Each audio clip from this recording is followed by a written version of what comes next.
By the way আমি জানাতে mail করেছি, স্পিডের একটা নতুন ভেরিয়েন্ট লঞ্চ হয়েছে, সেটা দেখালো আমাকে, দিয়ে বললো যদি তুমি আফটার সেল সার্ভিসটা ভালো পাচ্ছ, মানে ইউ আর লাকি অ্যাকচুয়ালি। একটা লং টার্ম রিভিউ দেবো।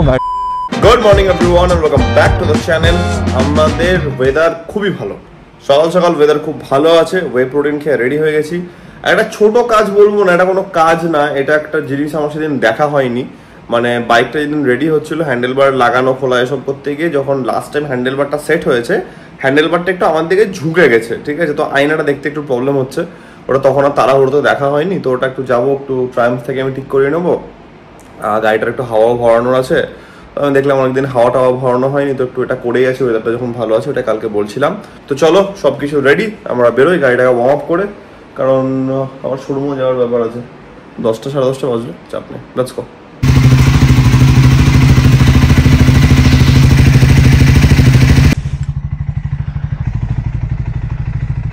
চলো বেরোনো যাক। আজকে আর গ্লাভস পরলাম না কিছু, একটু ফাঁকা ফাঁকা ভালোই লাগে। গাড়ির হাওয়াটা আগে ভরিয়ে নিই, তারপর আমরা ওইদিকে যাব, ওটাই বেটার হবে। এই যে আওয়াজটা তোমরা মাঝে মাঝে শুনতে পাও ব্রেক মারলে, যে আওয়াজটা হয়, এটা সিন্টার্ড ব্রেক প্যাডসের আওয়াজ। মানে যেগুলো সিন্টার্ড ব্রেক প্যাডস হয় সেগুলোতে এমনি আওয়াজ হয়, নর্মাল ব্রেকসে হয় না। বাইট ভালো, সবই ভালো, আওয়াজটা হয়, বাট ঠিক আছে। আমার ভাই ব্রেক নিয়ে কাজ, সো আওয়াজটা আমার কাছে ম্যাটার করছে না। পিছনে 33, 33 এই হয়, মানে ছোটোখাটো জিনিসগুলো একটু ওভারলুক হয়ে যায় মাঝে মাঝে। সেদিন আমি এতটা কাজ করানোর পর, এক হচ্ছে কি একটু লেট হয়ে গেছিলো, বাড়ি আসার তাড়া ছিল, আর দুই হচ্ছে গিয়ে একটু ঝিল্লিও লেগে গেছিলো, কারণ জিনিসগুলো লাগানো গেল না। সব মিলিয়ে মাথা থেকে বেরিয়ে গেছে যে একটু আয়নাটা দেখে নিতে হতো। যাই হোক, ঠিক আছে, একটা ফাঁকা দিন আছে, কাজটা করিয়ে নেওয়া যাক। বাই দ্য ওয়ে আমি জানাতে মেল করেছি, বাট প্রথমে একটা মেল হলো, তারপরে ওরা বললো ছবি দাও, ছবি ভিডিও পাঠালাম, তারপর আর কোনো আমার রিপ্লাই আসেনি। পরশু দিন পাঠিয়েছি, এখন অবধি কোনো রিপ্লাই আসেনি। সব ডিটেলসে বলেছি, ছবি পাঠালাম, মানে ভিডিও পাঠালাম, জিনিসটা ঢুকছে না। কি বলবো এখন, দেখি আজকে আর একবার দেখতে হবে মেলটা চেক করে, না হলে ওদেরকে আর একটা মেল করতে হবে। স্টক গাড়ি রাখা সব থেকে বেস্ট, কিন্তু হ্যাঁ ডেফিনেটলি সব ক্ষেত্রে তো এটা হয় না। যেখানে আমরা রাইড ট্যুর করছি, তো সেখানে আমাদেরকে ডেফিনেটলি একটা হলে তো লাগাতে হবে। এটার আমি যদিও রিভিউ এখনও তোমাদেরকে দিইনি, এটা দেবো, গাড়িটা একটু চলুক। আপাতত কোনো ভাইব্রেশন বা কিছু আসেনি আমার, এটারও ডেফিনেটলি একটা লং টার্ম রিভিউ আমি দেবো। এটা লাগানো আমার কতটা স্যাটিসফাইং লেগেছে সেটার ব্যাপারে। ওরে বাবা রে, মেঘ দেখে তো মাথা খারাপ হয়ে যাচ্ছে ভাই, রেনকোটও নেই আমার কাছে। এটা একদমই বুদ্ধিমান ডিসিশন ছিল না আমার, এত রোদ দেখে রেনকোটটাকে না আনা। কি করছি আমি, কিচ্ছু না, বৃষ্টি পড়তে লাগলে দাঁড়িয়ে যেতে হবে, হয়ে গেল আর কি। বাহ,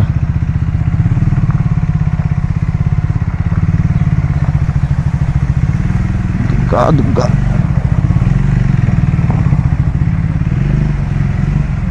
রাস্তা তো জলে ভর্তি সব জায়গায়।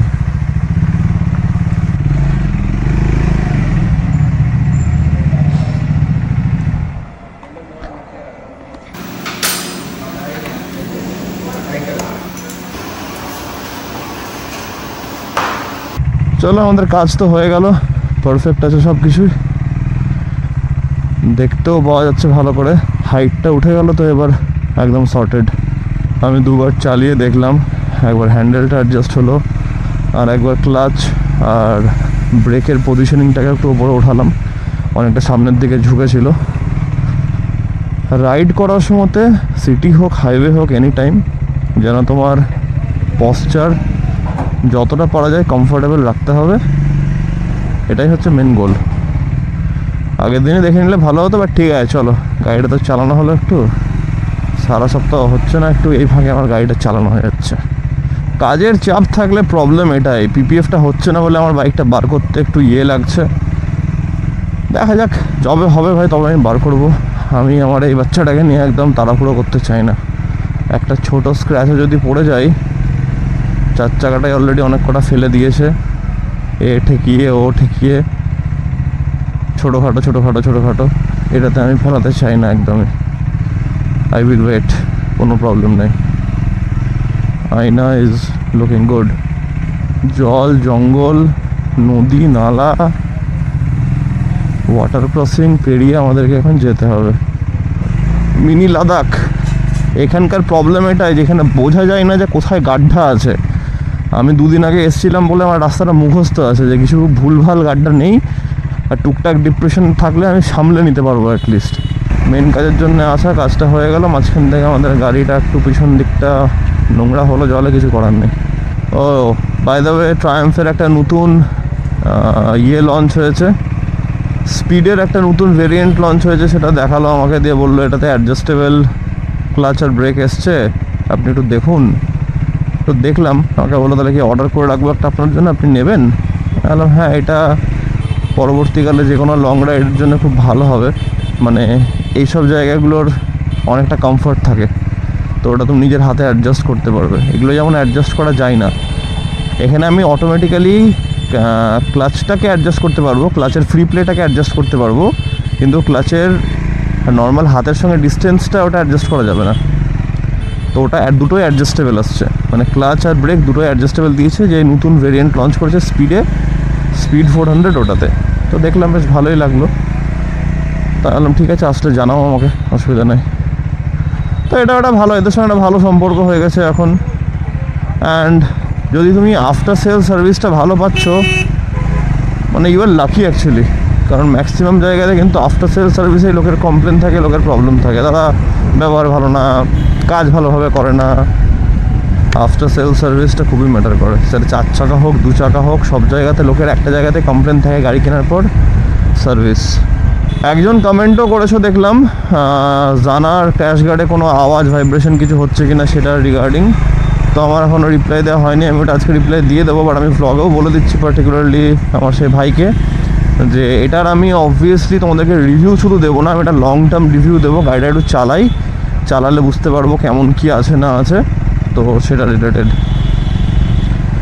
আবার ওদের সঙ্গে কথা হচ্ছিল ওই জিনিসগুলো নিয়ে, আমাকে বলছে দাদা কী করলে তাহলে তুমি ওটা অ্যাক্সেসরিগুলো, কী করলাম আবার, রাখা আছে বাড়িতে, ওদেরকে মেল টেল করেছি, এখনও কোনো রিপ্লাই ব্যাগের মাথা পাইনি। দেখা যাক, মেলের রিপ্লাই আসুক, তাহলে হয়তো আমি রিটার্ন করে দেবো, বা যদি না হয় তাহলে তোমাদেরকে বলবো, তোমরা দেখো যদি কোনো কাস্টমারের লাগে তাহলে আমাকে বলো, আমি আধা দামে দিয়ে দেবো। যাই হোক ভাই, জানা এটা ঠিক হলো না।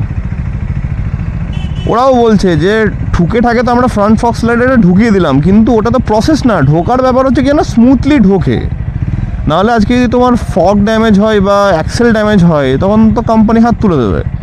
আর যে লাগানোর মেকানিক্সে বলছে আমি তো লাগাবো না, কারণ বাই চান্স আমার হাত দিয়ে যদি হয়, তখন দেখা গেল বাই চান্স আপনি ইচ্ছা করে বললেন যে না আপনি তো ভুলভাল লাগিয়েছেন, তখন তো আমার ঘাট থেকে টাকাটা যাবে, স্বাভাবিক। মানে মেন কথা হচ্ছে গিয়ে গাড়ি ড্যামেজ হওয়ার চান্স আছে ওখানটাতে, তো কেন লাগাতে যাবো ভাই ওভাবে?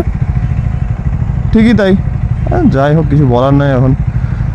আমার পকেট থেকে টাকাটা বেরোনো হচ্ছিলো, বেরোলো মনে হচ্ছে। আমি লেগে আছি রিফান্ডের জন্য, এরা রিপ্লাই দিচ্ছে না। পরশু দিন লাস্ট মেসেজ মেল করে রেখেছিলাম, কালকে চেক করলাম, পরশু দেখা হয়নি আমার, কোনো রিপ্লাই নেই। আমার মনে হচ্ছে বহু লোকে কমপ্লেন আসছে এটা রিলেটেড।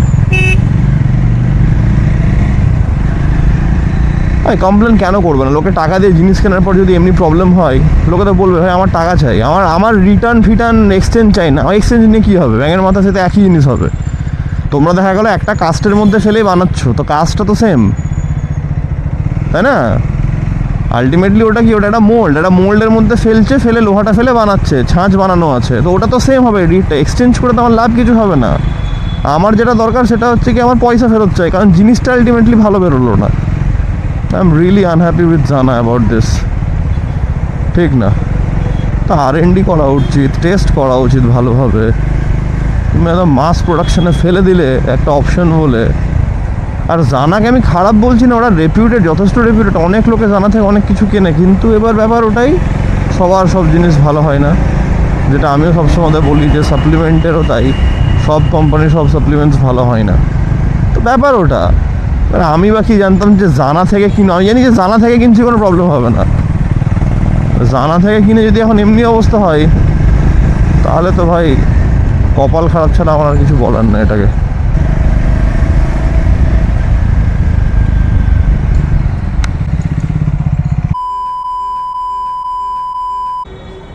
ছশো করো, 600 নর্মাল। হ্যাঁ হ্যাঁ হ্যাঁ হ্যাঁ হ্যাঁ আমি ধরে আছি। ক্যাশ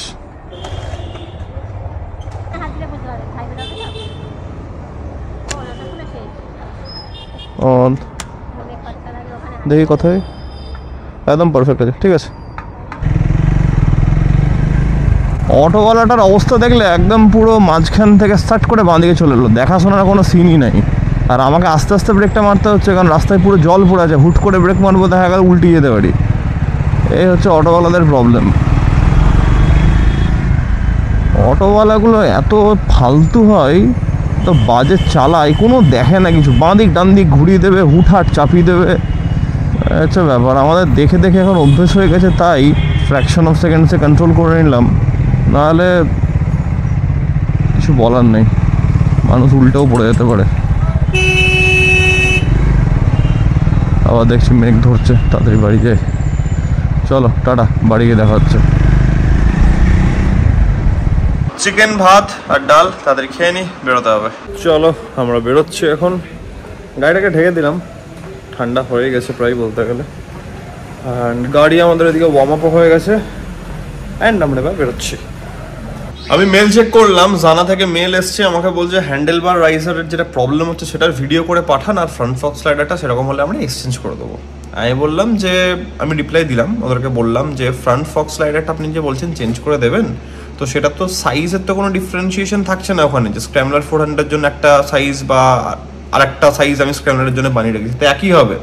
ওটা ঢুকছে না স্মুথলি, যেটা ঢোকার কথা, আর ঠুকে ঠাকে আমি ঢোকাবো না, যেটা স্মুথলি ঢোকার কথা সেটা স্মুথলি ঢোকার কথা। কারণ আমাকে ট্রায়াম্ফের লোকও বললো যদি আজকে ঠুকে ঠাকে ঢুকাতে গিয়ে আপনার কোনো প্রবলেম হয় তখন কিন্তু চাপ হয়ে যাবে, তো স্বাভাবিক, সেটা আমি করবো না।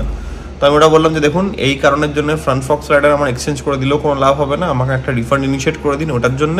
আর হ্যান্ডেল বার রাইজারটা আমার তখন লাগাতে গিয়ে আমি প্রবলেম ফেস করেছি, তাই জন্য আমি বলছি ওটা, কারণ প্রবলেম না হলে তো আমি এই জিনিসটাকে লাগিয়ে নিয়ে ইউজ করতাম। আজকে প্রবলেম হয়েছে বলেই না বলছি, এবার আমি লাগাবো দিয়ে প্রবলেম হওয়ার জন্য ওয়েট করবো, সেটার ভিডিও করে আপনাকে পাঠাবো, সেটার জন্য তো আমার অ্যাক্সিডেন্ট হয়ে যেতে পারে। আমি ওদেরকে লাস্ট অব্দি ওটাই বললাম যে দেখুন আমার আলটিমেটলি ফিটিংয়ে প্রবলেম হচ্ছে, আমি এটা ফেস করছি, অ্যান্ড জিনিসটা নেমে যাচ্ছে, হ্যান্ডেলটা স্টেবল থাকছে না সবসময়তে, অ্যান্ড যদি এমনি একবার লাগানোর টাইমে হচ্ছে তাহলে রানিংয়ে আমি ওই রিস্ক তো নেবো না, যেটা আমার অ্যাক্সিডেন্ট হতে পারে। তো খুব স্বাভাবিক ব্যাপার, আর আমার যদি ঠিকঠাক ফিটিং হয়ে যেত তাহলে আমি এটাকে ইউজই করতাম, কমপ্লেন করতে আসতাম না। তাই জন্য আমি রিকোয়েস্ট করছি যে আমার কাইন্ডলি এই দুটোকে রিফান্ড করে দিন। তো দেখা যাক লাস্ট অব্দি কী আসে। আপাতত ইমেল এসছে, এখনই একটু আগে এসছে, তাই জন্য তোমাদেরকে সেটা বলে দিলাম, মানে আমি একটু আগে চেক করলাম, আজকে এসছে মনে হয়। তো দেখা যাক নেক্সট রিপ্লাই কী আসে, কী হচ্ছে না হচ্ছে তোমাকে আমি পরে আপডেট করছি। চেষ্টা তো করছি যাতে রিফান্ডটা হয়ে যায়, but I have no idea কী হবে। দেখা যাক নেক্সট মেল কী আসছে, সেরকম আমি একটা মেল করবো। তো আপাতত কাজ নিয়ে একটু ব্যস্ত আছি, তারা মতো ভিড় এদিকে যেমন তেমন করে হায়াতের পিছনে ঢুকলাম, এখানে একটু পেট্রোল ভরাচ্ছি, অ্যান্ড এত ভিড়ের মধ্যে আমি ঢুকলাম আর পেয়ে গেলাম, যাই হোক। তো কপাল, থ্যাংক ইউ, যাই বজরঙ্গলির যাই। তো চলো তাড়াতাড়ি ভরি নিয়ে বেরোই। আজকে লেকটাউন থেকে বেরোতে গিয়ে তো মাথা খারাপ হয়ে গেছিলো, মনে হচ্ছিল বেরোতে পারবো কি পারবো না, নো আইডিয়া, এত ভিড় লেগেছে ওখানটাতে। তো যাই হোক তাড়াতাড়ি ভরিয়ে বেরোই। আমি বুঝতে পারছি না যে বাড়ি পৌঁছাতে পারবো কিনা, আমি কোন রাস্তায় দাঁড়িয়েছি তোমরা বুঝতে পারছো, হায়াত ক্রস করে দাঁড়িয়ে আছি, এন্ড এই হচ্ছে ট্রাফিকের কারেন্ট কন্ডিশন। সিরিয়াসলি ভাই যা তা ট্রাফিক আছে। চলো বাড়ি চলে এসেছি, dinner time. Just dinner complete হলো, অ্যান্ড টায়ার্ড আছে একটু, খাওয়া দাওয়া হলো, এডিটিং নিয়ে বসবো, একটু ঘুম মারবো ভালো রকম। তো আজকের ব্লগটাকে আমি এত অব্দি রাখছি, আশা করছি আজকের এই ব্লগটা তোমাদের ভালো লেগেছে। অ্যান্ড তোমরা জানো যদি ব্লগটা ভালো লেগে থাকে then as usual do like, share and subscribe. খুব জলদি দেখা হচ্ছে কালকের ব্লগের সঙ্গে। Till then, take care, be safe, bye bye, good night.